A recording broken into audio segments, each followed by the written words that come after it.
Miniature Market has thousands of board games at discounted prices. Click the direct link below to see all of those discounted games. Hello my friends, it's the Game Boy Geek here. Today we're going underwater as divers, and the deeper we go, we're going to be seeing all sorts of different fish. Today we are taking a look at Finspan, a Wingspan game. This is a game about fish that is inspired by Wingspan, has some similarities, has definitely a lot of differences. I'm going to tell you about all those on the other side, but let me first show you how the game works.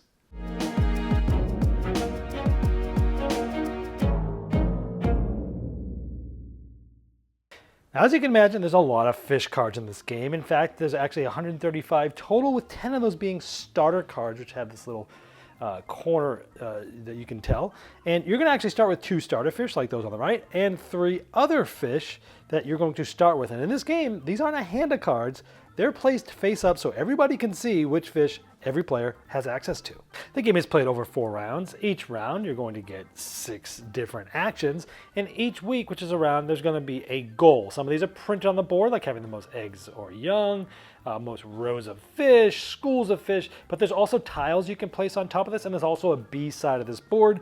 As you can imagine, there's many different public goals that you can use. However, they are specific to week 1, 2, and 3, for example, when you put other tiles on there. For example, in week 2, you're going to get 2 points for every row of that you have a completed row of fish, for example.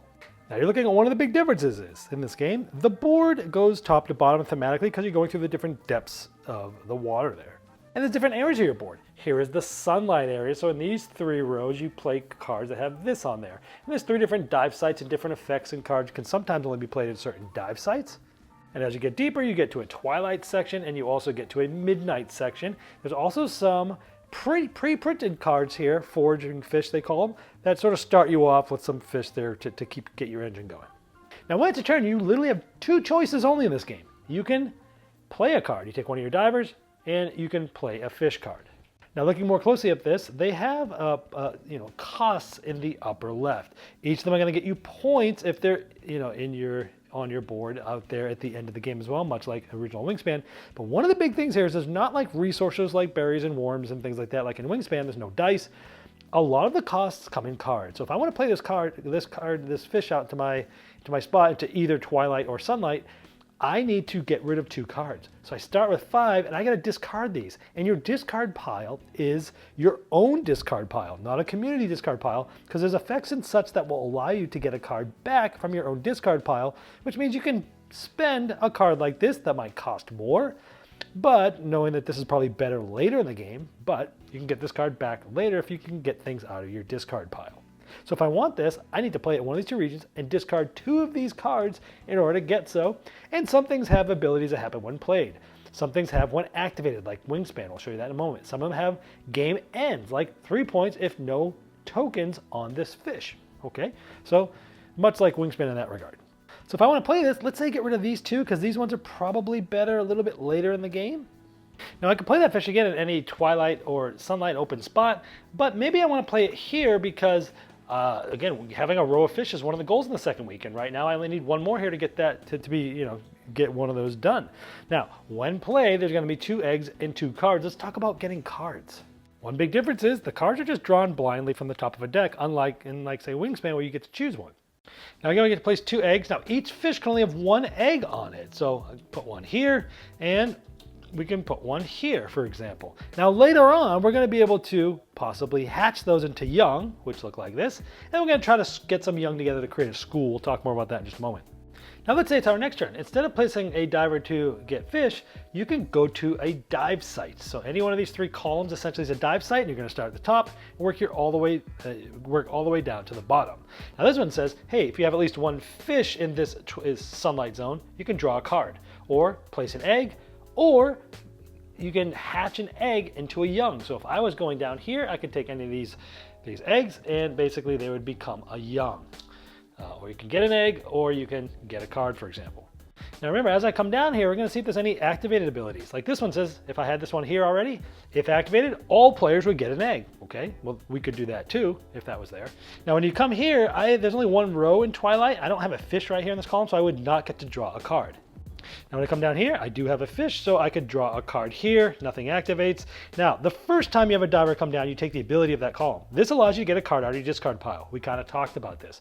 This allows you to put an egg. This allows you to move a young or a school, and you can move them as far as you want in one direction. They can't move through other schools and stuff, but like, let's say we move this one here. Well, why would we do that? Well, later on, maybe we're able to hatch this egg, and maybe later on we're able to hatch this egg, and then we move this here. Anytime you get 3 fish, now each egg and young, one of these fishes, are worth 1 point at the end of the game that are on one of those fishes. However, when you have 3, they immediately become a school. And a school is important because sometimes you need schools to cost to get other cards, but the school is 6 points. Where normally those 3 fishes, essentially three points, it doubles that. This is worth 6 points at the end of the game, so you're trying to get schools together. Now let me show you some more cards that have to do with this. Like this one, when played, you get to move a fish or a school, and you get a fish onto another fish that you have there, a young onto a fish. Here, when activated, as you're going through here with a diver, you can move, a fish or a young or a school. Here, again, moving. So there's different ways to manipulate things like that. Now, cost-wise, like this one, you have to spend a young, and it needs to consume another fish. This one also needs to consume a fish in order to do that. And you can see that they're a predatorial type. There's also different types, and these will have to do with like some set collections and such, and for certain effects and such. So for example, in order to play this one, it has to be in the sun or the twilight, and it needs to consume one. This one is 200 centimeters, this one's 5 centimeters. Since this one's smaller, it can consume it. This is still worth 1 point at the end of the game. Even though it's written 1, it's always 1, kind of like in Wingspan if you tuck 1. But there, so sometimes that's a cost. So after everyone's taken their 6 actions of either making their diver go or placing a fish, you're going to score the most eggs and or youngs, 1 point apiece. The most rows of fish in the second round, 2 points for each one of those rows. Third round, each school's 2 extra points. Week 4, activate any game end abilities. But of course, as I mentioned, you can flip this over and you can put all sorts of different tiles on here as well. But you're always going to get 1 point for every egg and fish, 6 for points, and 1 for each one that fish was consumed. Whoever has the most points at the end is the winner. All right, now first I'm going to tell you the things that are definitely different from Wingspan. If you've never played Wingspan before and you're watching this video, probably best to go watch my video on Wingspan. It's one of the most popular games out there, period, and you probably should have that basis anyways, and then this review will make much more sense. Okay, things that are different here. The resource management here is much more streamlined. This is probably, out of the 3 Wingspan games, Wingspan, Wormspan, and Finspan, this one is the most streamlined. I think they cut the most fat. Not that any of those other games felt bloated, but this one is the most streamlined, and the resource management is one of those where you're not worrying about different resources in this game. Literally, the resources are mostly cards, and of course you have the eggs and the youngs and the schools and things like that, but it's not resourcing them back to like the original game where they were dice, then you're getting all these, there was a bunch of different resources, then you use those to pay for the costs. Here, it's just a lot more streamlined because more often than not, you're paying cards as cost. And there's been plenty of games in the past that have done that where you got to use a card to discard it to pay to play this other one, and it always brings tough decisions because you're like, I want to save this one, but then I got to pay one. I want all these cards, so maybe I should play a card that doesn't matter, or maybe I should play a card that I don't have to pay cards with, or maybe I should play a card that gets me more cards. Maybe I won't want some of those, and I can use those to pay for something else. It really just changes how you think about the game because now you're paying a lot with cards as opposed to the berries and the worms and things like that from the original game. And there's no dice involved. It's just cards there. Another thing that's different is you're consuming smaller fish. Now that's not a hugely different from like where you would put a card on top of another card and you essentially would eat that one. It's similar to that, but some of the fish are predators and some of them are uber predators, which give you different set collection and stuff. So that's slightly different. The 6 actions per round is much more like the round the round way that Wormspan was played in. The original Wingspan, you started with a certain amount of workers or a certain amount of actions, and every round you got like 1 less because you could like do more with the engine building. Wormspan kind of did without that, where it's just like 6 actions per round, and Finspan does that as well. So it's similar to Wormspan, but definitely different from the original Wingspan. The game has more flexibility as to where you can play your cards. Like in Wingspan, you're placing them left to right, as you're placing them on a row. Now here you're doing columns, which of course feels very different also, but they'll have you place them in certain spots, like whether it's like sunlight or twilight or midnight, certain depths of the ocean. But when you're in that depth, there's different dive sites, and some cards you need to play in certain dive sites, which are the columns, but other ones don't. And so I feel like you have more flexibility. Sure, you have some limitations as to where to play them, but I feel like you have more flexibility as to where you want to play them. And that's really important because I might have 2 or 3 or 4 different spots I can play this fish, depending on where I want to put it. But based upon where other fish are, based upon where youngs are or eggs are or schools might be forming, I might want to put that fish different, closer or further away from certain things for that reason, because the school of fishes are it's a big thing. They're 6 points, right? So it's interesting. You have more flexibilities about where to play the cards, and that's going to mean something when you're moving the eggs, the young into school groups. And that's sort of the next thing is you've got the eggs, and unlike the Wingspan eggs, you can only have 1 egg on a card. Where in Wingspan you could most of them could hold more than 1, but some of them could hold tons. So you got the eggs that are turning into youngs, and then you're moving the youngs and getting 3 on a card to turn into schools, and that's going to turn into 6 points. Where normally 3 things would be 3 points. So that's an interesting twist too. And there's different cards and abilities that are going to be allowing you to move those things, move fish, move young, move schools, things like that. So that's another different thing that's very different. Another big thing is your hand of cards is not a hand of cards. It's open. Everyone can see what cards you have possible to you. And instead of the deck having open choice of like 3 different birds, in this case, the deck is just face down. So you're drawing blindly and you're putting it in front of you and everyone can see it. So it's almost like the opposite of Wingspan. It does feel very different. You also have your own discard pile, which there's abilities. There's even one diver ability when you get all the way to the bottom for the first time in a round that allows you to get cards back from your own discard pile. So if you're spending cards and you're having tough choices of saying, hey, which card do I want to get rid of to play this other thing? It's not the end of the world because there are abilities that allow you to get that card back. Maybe it's like, I can get rid of this card now because it's better for the end game because the cost is so high. But I know that card's there and I'll be able to go fish it out. See what I did there? Fish it out later from the discard pile to get that back. There's starting printed fishes on the board for early bonuses. So that allows you to get some bonuses right off the bat when you dive, but it also has some things there on your board to start the game, kind of get your engine going faster. Also, there are some public goals, but there's no like gold cards like there are in Wingspan where you draft at the beginning and you get some gold cards and these are some private goals. There aren't any of those in this game. It's all public goals. Everything that you're going for is out there and known about. So that's a big difference too. The two in this game, again, one of the reasons why I think it's more streamlined is there's 2 possible things you could do instead of 4. Right? You're either taking a diver and running it down a column, a dive site, or you're playing a card. That's it.